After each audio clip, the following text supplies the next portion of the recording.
చాలా వీడియోస్ చేశారు, చాలా అవేర్నెస్ ప్రోగ్రామ్స్ తీసుకొని వచ్చారు, మీకు చాలా కాల్స్ కూడా వచ్చి ఉంటాయి. మీరు వీడియోస్ చేసిన తర్వాత మీరు బాగా సాటిస్ఫై అయిన ఒక సందర్భం అంటే, మీరు వీడియో చూసిన తర్వాత ఎవరైనా కస్టమర్ ఎవరోసారి ఫోన్ చేస్తూ ఉంటారు, లీగల్గా ఇబ్బంది పడేవాళ్ళు, నేను ఈ విషయంలో చాలా సంతోషంగా ఉన్నాను, ఇన్ని వీడియోలు చేసినా కానీ ఒకరికి న్యాయం చేయగలిగానని చెప్పి ఒక సందర్భం. సో వాళ్ళు ఒక రిటైర్డ్ అయిన ఎంప్లాయీస్, రిటైర్డ్ అయిన ఆర్మీ మెన్, ఒక లేడీస్, సార్ మాకు అవేర్నెస్ వచ్చింది, ఈ విధంగా పోతే మా భూమి వస్తుందని తెలిసి మీరు చెప్పినప్పుడు మాకు చాలా ఆనందంగా ఉందని ఒక్కరోజు వచ్చే మాట కానీ ప్రతిరోజు వస్తుంది అన్నమాట. ఒక్కరోజులో ఈ వారం అన్నారు, లాస్ట్ వీక్ అన్నారు కాదు, ప్రతిరోజు వస్తూ ఉంటాయి. సో వచ్చినప్పుడు ఫస్ట్ నేను వీటికి రెస్పాండ్ అయితే 90% రెస్పాండ్ అవుతానండి. ఒక కోర్ టైంలో ఉన్నప్పుడు మాత్రమే అది సాధ్యం కాదు.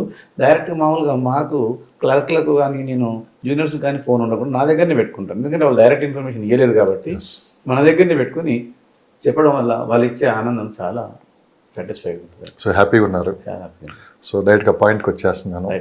సో ఒకప్పుడు అసలు భూముల మీద ఇన్వెస్ట్ చేసే వాళ్ళు ఏంటంటే, మీరు అన్నట్టు నోటి మాట ద్వారా కొంతమంది తీసుకునే వాళ్ళు, మోసాలు కూడా ఏ విధంగా జరుగుతున్నాయి అప్పుడు చూసాం, డబుల్ రిజిస్ట్రేషన్ అని. కానీ చట్టంలో చాలా వరకు మార్పులు తీసుకొని వచ్చిన తర్వాత కూడా ఇంకా జరుగుతున్నాయి మోసాలు. సో ఎలాంటి లూప్ హోల్స్ ఉంటాయి సార్ బేసిక్గా? ఈ ఒక ల్యాండ్ కొనే ముందు ఎలాంటి జాగ్రత్తలు తీసుకుంటే మోసపోకుండా ఉంటారు? సో ఫస్ట్ మనం ల్యాండ్ కొనేటప్పుడు ఆ ల్యాండ్ యొక్క పూర్తి పూర్వపరాల గురించి మనం తెలుసుకోవాలి. దాన్నే మనం ఏమంటాం, మనం ఒక ల్యాండ్ ఏదైతే ఇప్పుడు అగ్రికల్చర్ ల్యాండ్ ఉంది, సో ఆ అగ్రికల్చర్ ల్యాండ్ మనం దాదాపు 1954 నుంచి ఇప్పటి వరకు దాని యొక్క లింక్ డాక్యుమెంట్స్ తీసుకోవాలండి ఫస్ట్. సో చాలామంది ఏంటంటే, ఇవి నేను పొజిషన్లో ఉన్నాను, నా పేపర్స్ ఉన్నాయి అని అనుకుంటారు. కానీ నీ పేపర్స్ నీకు ఎలా వచ్చినాయి అంటే, నిజంగా నీకంటే ముందు ఎవరున్నారు అంటే, ఇప్పుడు 1954 అనేది ఎందుకు పెట్టినాము, ఆఫ్టర్ స్వాతంత్రం వచ్చిన తర్వాత మనకు ఆ 54దే స్టార్టింగ్ లైన్ అనమాట. సో అప్పటి నుంచి మనం తీసుకున్నట్లయితే, లేదా మినిమం 30 years నుంచి ఒక లీగల్ ఒపీనియన్ పెట్టుకున్నారు అనుకోండి, అప్పుడు ఆ యొక్క ల్యాండ్ యొక్క లింక్ డాక్యుమెంట్స్ కరెక్ట్గా ఉండి, ఈ యొక్క మనం ఒక వ్యక్తి నుంచి నెక్స్ట్ సేల్ డీడీ ఏదైతే ఉందో లింక్ అనేది కరెక్ట్గా కలిసినట్లయితే దానికి ప్రాబ్లం ఉండదు.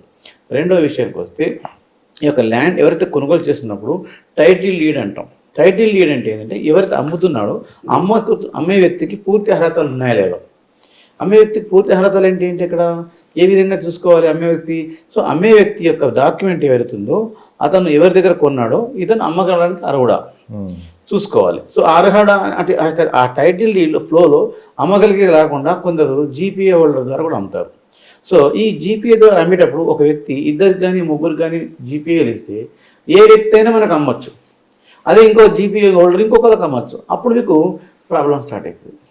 అంటే మనం జీపీఏ హోల్డర్ నుంచి కొనేటప్పుడు ఒరిజినల్ ఓనర్ని సంప్రదించకుండా ఎట్టి పరిస్థితులు ల్యాండ్ కొనవద్దు.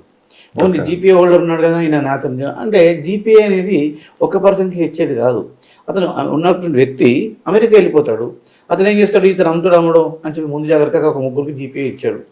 సో మనం సంప్రదించకుండా ఒక వ్యక్తి ఏ అనేవాడు అమ్మేశాడు, అలాగే బి అనేవాడు ఇంకొకరికి అమ్మేశాడు. అప్పుడు మనం కొన్న వ్యక్తి ఇద్దట్లో వీళ్ళకు ప్రాబ్లం స్టార్ట్ అవుతుంది.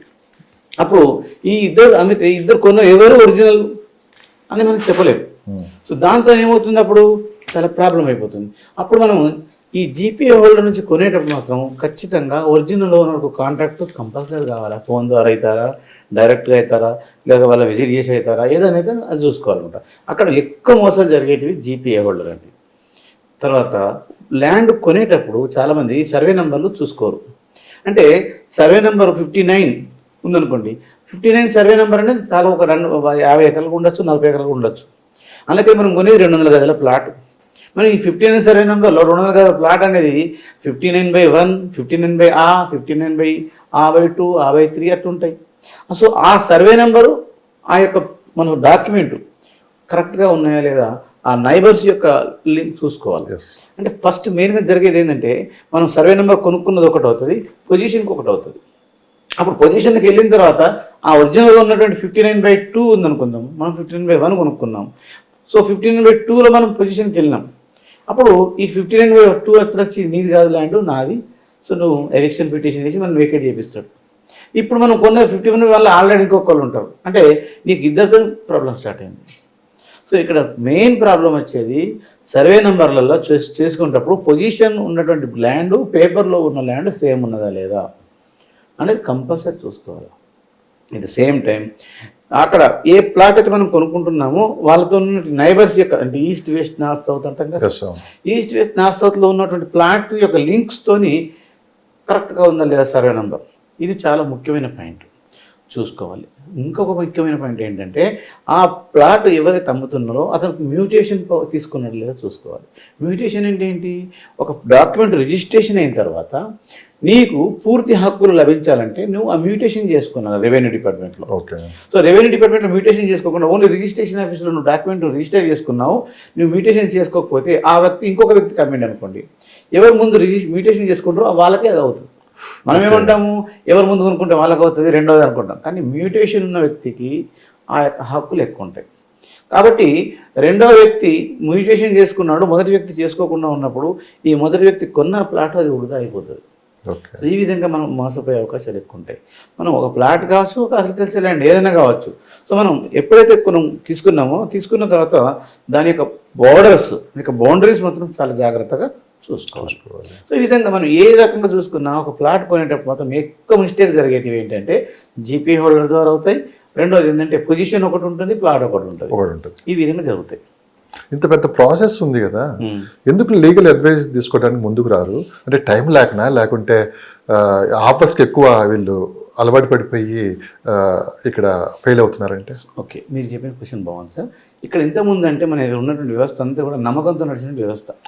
ఒకప్పుడు ఈ 5 ఎకరాలు నాది అంటే అక్కడ పేపర్ లేకపోయినా 5 ఎకరాలు పలానా వాళ్ళదని ఊళ్ళలో చెప్పేవాళ్ళు. ఆ జోలికి వల్ల వాళ్ళ గట్టు కూడా పోయేవాళ్ళు గారు. సో కానీ ఒక రానున్న రోజులలో వచ్చినటువంటి రోజులలో ఏమైపోయింది, రోజులు పెరిగిపోయింది. సో అన్ని చిన్న చిన్న భాగాలుగా మారిపోయినాయి. చిన్న చిన్న భాగాలుగా మారిపోయినప్పుడు ఈ యొక్క ప్రతి ఒక్కరికి ల్యాండ్ మీద ఇంట్రెస్ట్ పెరుగుతుంది. ఇంతకుముందు అగ్రికల్చర్ ల్యాండ్ ఎవరు కొనేవాళ్ళు, అగ్రికల్చర్ చేసేవాళ్ళే కొనేవాళ్ళు. కానీ ఇప్పుడు రాజకీయ నాయకులు కొంటున్నారు, సాఫ్ట్వేర్ ఇంజనీర్లు కొంటున్నారు, సినిమా ఇండస్ట్రీ కొంటున్నారు, డాక్టర్లు కొంటున్నారు. మరి ఇంతమంది వచ్చిన తర్వాత సాధారణమైన ఫార్మర్ రైతు ఆ ల్యాండ్ కొనగలుగుతాడా? కొనలేడు. కాబట్టి ఇప్పుడు మనము ఈ మోసాలు జరగడానికి కారణం ఏంటి, ల్యాండ్ యొక్క రేట్లు పెరగడము అని చెప్పచ్చు. సో కాబట్టి మనము ఈ ల్యాండ్ను మనం పెరిగినటువంటి ల్యాండ్ మనం కాపాడుకోకపోతే మనం చేసిందంతా వృధా అవుతుంది, కేసుల చుట్టూ తిరగలికి వెళ్ళిపోతుంది. అట్లా. సో ఎవరైతే డెవలపర్స్ ఉన్నారో వాళ్ళే అంటారు, మా దగ్గర లీగల్ అడ్వైజర్ కూడా ఉన్నారు, సో మా అడ్వైజర్తో మీరు మాట్లాడి మా దగ్గర ప్లాట్ కొనండి అని చెప్తూ ఉంటారు. అది ఎంతవరకు కరెక్ట్ సార్? ఓకే, ఇప్పుడు లీగల్ అడ్వైజ్ అనేది తీసుకోవడం అనేది చాలా మంచి ఆలోచన. ఎందుకంటే ప్రతి వ్యక్తికి ఒక్కొక్క దాంట్లో నాలెడ్జ్ ఉంటుంది. ఒక డాక్టర్ ఉన్నాడు, ఆ డాక్టర్కి సంబంధించిన నాలెడ్జ్ మాత్రం ఉంటుంది. అలాగే ఒక ఇంజనీర్ ఉన్నాడు, ఇంజనీర్ సంబంధించిన నాలెడ్జ్ ఉంటుంది. ఒక లాయర్ అన్నప్పుడు ఏం చేస్తుంటాడు, ఈ యొక్క లీగల్ ఒపీనియన్ ఇస్తారు. ఈ లాయర్ లీగల్ ఒపీనియన్ ఏ విధంగా ఇస్తాడు, నీకు 1954 నుంచి డాక్యుమెంట్ ఎలా ఫ్లో వచ్చింది, సో దానిలో ఏమైనా లిటిగేషన్స్ ఉన్నాయా, ఏమైనా బ్యాంక్ లోన్స్ ఉన్నాయా, తనఖాలు ఉన్నాయా, లేదా ఎవరికైనా పార్టీషన్ సేల్ చేశాడా, ఆ డాక్యుమెంట్లు అంతా చూడడం అనేది అందరూ సాధ్యం కాదు. నా ప్రశ్న ఏంటంటే బ్లైండ్గా బిల్డరు లేదా ఒక ల్యాండ్ బిజినెస్ చేసే బ్రోకర్ చేసినట్టు నమ్మి మనం పోయినప్పుడు చాలా సమస్యలకు ఎదుర్కోవాల్సి వస్తుంది. వాళ్ళు ఏమంటారు, మా దగ్గర లీగల్ ఒపీనియన్ ఉన్నాడు కాబట్టి కొనుక్కోండి అంటాం. సో ఎప్పుడైనా కానీ ల్యాండ్ ఓనర్ లీగల్ ఇచ్చే ఒపీనియన్ ఏముంటుంది, అతను అనుకూలంగానే ఉంటాడు అతను. కాబట్టి మనం అతనికి అనుకూలంగా మనం ఎందుకు పోవాలి, మనకు వేరే లాయర్ లేరా? కాబట్టి మనకంటూ ప్రత్యేకంగా నిర్మించుకొని చూసుకోవాలి.